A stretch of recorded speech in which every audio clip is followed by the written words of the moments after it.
2 spoon அளவுக்கு மிளகாத்தூள், 1/2 spoon அளவுக்கு கரம் மசாலா, 1/2 ஸ்பூன் மல்லித்தூள்,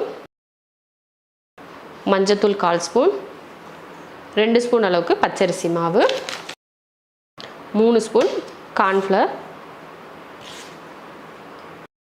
2 ஸ்பூன் இஞ்சி பூண்டு பேஸ்ட். அடுத்தது லெமன் புழிஞ்சிக்கலாம். 1 லெமன் அளவுக்கு புழிஞ்சிடலாம். தேவையான உப்பு. இப்போ இதில் கொஞ்சம் எண்ணெய் ஊற்றிடலாம்.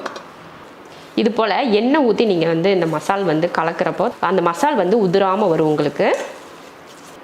இது கூட கொஞ்சம் தண்ணி ஊற்றி கலந்துக்கலாம். இந்த அளவுக்கு மசால் கலந்தாச்சு. இந்த டைமில் உப்பெல்லாம் இருக்கான்னு இந்த மசாலே நீங்கள் சரி பார்த்துக்கிட்டிங்கன்னா அதுக்கப்புறமா நம்ம சிக்கன் சேர்த்துடலாம். நான் 1 கிலோ சிக்கன் போட்டு மசாலா தடவிக்கலாம். இது கூட ஒரு 1/4 ஸ்பூன் அளவுக்கு சோம்பு சேர்த்துடலாம். கேரளாவில் ரோட்டு கடைகள்லாம் பார்த்தீங்கன்னா சில்லி சாப்பிட்டு பார்த்தீங்கன்னா தெரியும். அதில் சோம்பு சேர்த்து போட்டு கலந்துருப்பாங்க. அந்த மனம் ரொம்ப நல்லாயிருக்கும் அந்த பொரிச்சு வர்றப்போ.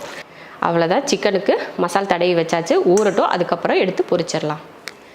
சில்லிக்கு நம்ம அப்பயே ஊற வச்சுருந்தோம். பசங்க முன்னாடியே ஒரு தடவை பொரித்து சாப்பிட்டாங்க. சரி பொரிச்சு வீடியோவில் காட்டலைன்னா நல்லா இருக்காதே அப்படின்றக்காக தான் இப்போ காட்டுறேன். பொரிக்கிறது எல்லாருக்குமே தெரியும், தனியாக சொல்ல தேவையில்லை. இருந்தாலும் பொரிச்சு கொஞ்சம் காட்டணும் இல்லையா. சில்லியை நல்லா மொறு மொறுன்னு வர வரைக்கும் வறுத்து எடுத்துக்கலாம். இந்த நம்ம இன்றைக்கி சேர்த்துருக்க மசாலா போட்டு நீங்கள் சில்லி பண்ணிங்கன்னா எப்பயும் சாப்பிட்றத விட டேஸ்ட் ரொம்ப அருமையாக இருக்கும். சூப்பரான ஒரு சில்லி ரெடி ஆயிடுச்சு. எடுத்துடலாம். சில்லி பொரிக்கிறப்போ இது போல் கொஞ்சம் கருவேப்பிலையும் அது கூட சேர்த்து வறுத்து எடுக்கிறப்போ சூப்பராக இருக்கும். இதே போல் சில்லி நீங்களும் செஞ்சு பார்த்துட்டு எப்படி இருக்குன்னு சொல்லிட்டு கமெண்ட்டில் சொல்லுங்கள்.